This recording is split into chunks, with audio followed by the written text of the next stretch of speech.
now we're going to do a resistance band back squat. Now, I've got my tubing here, I've got some power bands as well. Not really much difference with the tubing on how it's a front or a back squat, just a slight difference. So, we're going to stand on the band, set up for your normal squat position. I'll turn a bit silent so we can see. So bring the bands up towards your shoulders here. Now if you're doing a front squat, you'd have the bands here in front.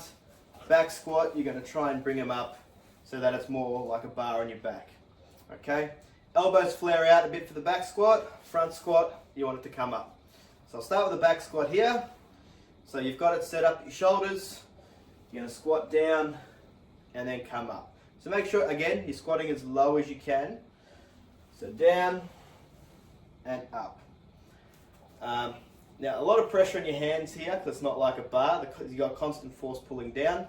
So that's the one thing with this movement. You probably feel it in your arms before you feel it in your legs.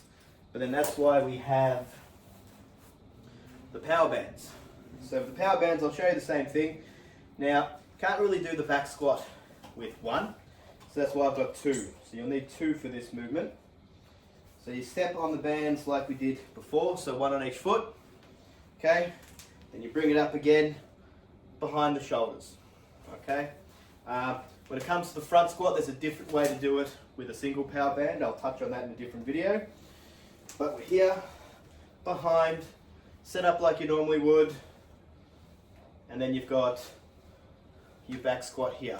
Now, like I mentioned before, ball for the dogs, you'll probably feel the tension in your arms more than what you do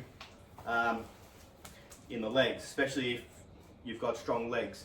So what we have to do, I'll show you a little bit of a trick with the power bands.